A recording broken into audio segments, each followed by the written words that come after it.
Assalamualaikum warahmatullahi wabarakatuh. Alhamdulillahirabbil alamin. Qala Allahu ta'ala fi kitabihil karim, a'udzubillahi minasyaitonir rajim. Wa ma khalaqnas samaa'a wal arda wa ma bainahuma la'ibin. Wassalatu wassalamu ala nabiyyina Muhammadin wa ala alihi wa ashabihi wa ummatihi ajmain. Sahabat sekalian, alhamdulillah bersyukur kita bertemu kembali dalam keadaan yang baik, dalam keadaan yang sehat. Mudah-mudahan Allah senantiasa melindungi kita semuanya dan memberikan bimbingan kepada kita di jalan yang diridhoinya. Amin ya rabbal alamin. Hari ini kita bertemu lagi di program Islam Futuristik episode yang ke-50. Saya akan menjawab satu pertanyaan yang muncul di dalam forum kita terkait dengan kenapa keturunan Adam yang disebut sebagai Bani Adam itu kemudian memiliki perbedaan-perbedaan, bersuku-suku, berbangsa-bangsa, warna kulitnya berbeda, rambutnya, matanya, dan sebagainya. Bagaimana hal itu bisa terjadi padahal mereka semuanya adalah keturunan dari Adam dan Hawa, dari orang tua yang sama. Oke, sahabat sekalian, kali ini kita akan melakukan kajian seperti biasanya dalam sudut pandang ya, dua sisi. Yang pertama adalah informasi dari dalam Al-Quran Al-Karim, dan yang kedua adalah pendekatan-pendekatan yang terkait dengan scientific atau perkembangan data-data sains. Allah berfirman di dalam surat Al-Hujurat ayat 13 tentang bahwa Allah memang menciptakan manusia ini ya, ras manusia ini bersuku-suku dan berbangsa-bangsa. Surat Al-Hujurat ayat 13 Allah berfirman, Ya ayuhan nasu inna khalaqnakum min dzakari wa unsa wa ja'alnakum syu'uba wa qabaila lita'arafu. Inna akramakum indallahi atqakum. Innallaha alimun khabir. Wahai manusia, sesungguhnya kami menciptakan kamu sekalian dari seorang laki-laki dan seorang perempuan, dan menjadikan kalian berbangsa-bangsa dan bersuku-suku supaya kamu saling kenal mengenal. Sesungguhnya orang yang paling mulia di antara kamu di sisi Allah ialah orang-orang yang paling bertakwa di antaramu. Sesungguhnya Allah Maha mengetahui lagi Maha mengenali. Ayat ini memberikan gambaran kepada kita bahwa seluruh bangsa, suku-suku yang ada di era sekarang, di zaman ini, sesungguhnya berasal dari satu pasangan laki-laki dan perempuan, yang kemudian kita sudah mengkajinya sebagai Adam dan Hawa yang melahirkan generasi al-insan, generasi manusia modern. Di mana di atasnya Adam itu adalah manusia yang belum modern ya. Kita sudah mengkaji dalam banyak episode. Kita sekarang melangkah lebih jauh lagi kepada Bani Adam. Bahwa generasi manusia modern ini kalau dirunut ke belakang, baik secara biologi, secara genetik, atau secara sejarah kemanusiaan, itu memang akan mengarah kepada sepasang manusia, laki-laki dan perempuan.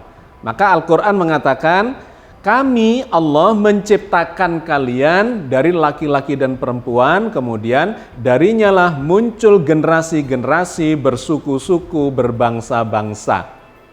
Kemudian dikatakanlah dalam konteks ini, orang yang paling mulia di antara kalian adalah orang yang paling bertakwa. Konteks ayat ini mengatakan manusia bersuku-suku, berbangsa-bangsa. Lita'arofu katanya supaya kalian saling mengenal. Itu konteksnya memang adalah sosial, budaya, peradaban, politik ya, dan sebagainya yang terkait dengan itu. Yang kemudian melahirkan teori tentang ras manusia dalam sudut pandang sosial dan kemudian politik dan budaya atau peradaban itu. Nah, dalam konteks ini kita mengenal ada 5 ras yang dikembangkan dalam teori-teori atau terkait dengan teori-teori ras manusia sejak abad ke-18 sampai ke-20, yang kemudian nantinya akan berubah teori itu ketika sudah berkembang sains yang lebih maju lagi terkait dengan genetika dan biomolekuler. Nah, di era yang awal itu, ketika manusia dibagi dalam suku-suku bangsa, dalam ras-ras yang berbeda, itu muncul kecenderungan untuk membuat diskriminasi secara rasial. Dalam teori itu kemudian disebutkan, dikenal ada 5 macam ras. Yang pertama adalah ras negroid atau orang-orang negro yang tinggal di Afrika. Ciri khasnya adalah kulitnya berwarna gelap atau hitam, rambutnya keriting, ya, dan matanya juga berwarna gelap. Itu disebut sebagai ras negroid. Yang kedua adalah ras kaukasoid, yaitu ras yang tinggal di kawasan Eropa, kemudian sebagian di Amerika, ada lagi menyebar ke Australia. Nah, mereka digambarkan sebagai ras yang memiliki kulit putih. Kalau yang tadi kulit hitam, ini kulit putih, kemudian warna rambutnya juga terang, warna matanya, pupil matanya juga terang, ada warna kehijauan, ada kebiruan, ya abu-abu dan seterusnya. Itu adalah ras yang kedua. Ras yang ketiga adalah ras Mongoloid yang digambarkan sebagai berkulit kuning. Ya, seperti orang-orang yang tinggal di Tiongkok dan sebagiannya di Asia Tengah dan seterusnya. Warna kulitnya kuning. Yang keempat adalah ras yang berwarna kulit merah, yaitu yang tinggal di Amerika, suku asli Amerika yaitu Indian. Dan yang kelima adalah ras Melayu atau Malaya yang memiliki warna kulit kecoklatan, sawo matang. Sahabat sekalian, jadi secara sosial dan budaya kemudian dikenalilah ada 5 macam ras itu. Nah, cuman ini kemudian memunculkan perkembangan ke arah politik sehingga terjadi diskriminasi, ya, di berbagai negara yang kemudian terjadi diskriminasi itu mengarah pada perbudakan. Kulit putih memperbudak kulit hitam, ya, termasuk yang kulit berwarna dan sebagainya, yang dianggap sebagai ras yang kelas nomor 2, kelas nomor 3 dan seterusnya. Nah, tentu ini menimbulkan polemik yang luas dan penentangan dari berbagai macam bangsa dikarenakan merendahkan kemanusiaan. Nah, sahabat sekalian, Al-Quran menggambarkan hal ini di dalam surat Al-Hujurat ayat 13 tadi. Bahwa Allah memang menciptakan manusia itu bersuku-suku, berbangsa-bangsa. Tetapi itu tidak menjadi penanda bahwa seseorang yang misalnya berkulit putih itu lebih mulia dari yang berkulit hitam atau yang coklat atau yang kuning dan seterusnya. Itu sama sekali tidak ada kaitannya, kata Al-Quran. Orang yang paling mulia di antara kalian adalah orang yang bertakwa. Inna akramakum indallahi atqakum. Orang yang paling mulia di sisi Allah di antara kalian itu adalah orang yang memiliki ketakwaan yang paling baik. Orang yang berbuat kebajikan dan menghargai kemanusiaan dan sebagainya dan sebagainya. Artinya ras itu ternyata tidak menjadi hal yang sangat mendasar. Suku-suku, bangsa-bangsa secara budaya, secara peradaban itu hanya bersifat kulit saja, dangkal sekali. Esensi dan substansi kemanusiaan adalah pada jati dirinya, pada karakternya, pada kemuliaan sifat-sifatnya dan menghargai kemanusiaan. Jadi pembagian kelas manusia berdasarkan ras itu ditentang oleh manusia pada umumnya termasuk oleh Al-Quran. Tetapi kemudian Al-Quran juga menceritakan bahwa selain yang bersifat sosial, budaya, peradaban, politik, tentang kemanusiaan, suku-suku, bangsa-bangsa itu, memang ada perbedaan-perbedaan yang bersifat biologis. Nah, Allah juga menceritakan tentang hal itu untuk menggambarkan tentang keragaman ciptaan Allah yang namanya manusia itu. Nah, Allah bercerita tentang ini di dalam surat Rum ayat 22. Wa min ayatihi khalqus samawati wal ardi wahtilafu alsinatikum wa alwanikum inna fi dzalika laayatil lil alimin. Dan di antara tanda-tanda kekuasaannya ialah menciptakan langit dan bumi dan berlain-lainan bahasamu dan warna kulitmu. Sesungguhnya pada yang demikian ini benar-benar terdapat tanda-tanda bagi orang-orang yang berilmu. Ayat ini menarik karena di situ menginformasikan bahwa selain berbeda-beda bahasa, juga terdapat perbedaan warna, karakteristik biologis manusia. Nah, ini memang ternyata seiring antara perbedaan bahasa dengan perbedaan warna itu. Kenapa? Karena ketika diteliti ya, menurut ayat itu ini tanda-tanda yang menarik buat orang-orang yang berilmu. Jadi ada nilai-nilai keilmuan yang harus dikembangkan di sana untuk memahami masalah ini. Kenapa di berbagai belahan dunia ini terdapat berbagai macam bahasa? Ya dikarenakan mereka berada di geografis yang berbeda. Kemudian terisolasi di sana, berkembanglah budayanya, berkembanglah bahasanya. Dan ternyata itu juga terkait dengan perubahan secara biologis dalam kurun yang sangat panjang. Dalam ilmu genetika kemudian diketahui bahwa memang manusia ini memiliki sebagian dari genetikanya di dalam genomnya itu yang bisa menyebabkan terjadinya perbedaan secara biologis. Tetapi ini berbeda dengan konsep ras yang dikembangkan di masa sebelumnya yang kemudian memunculkan diskriminasi itu. Ini sama sekali tidak memunculkan diskriminasi, hanya menunjukkan tentang diversity atau keberagaman manusia itu disebabkan oleh perkembangan wilayah, ya penyebaran wilayah yang berbeda-beda. Kita tahu bahwa di dalam teori antropologi dikenal sesungguhnya manusia ini ya yang tinggal di muka bumi ini dulu berasal dari Afrika. Ya ini teori yang banyak dianut, out of Africa.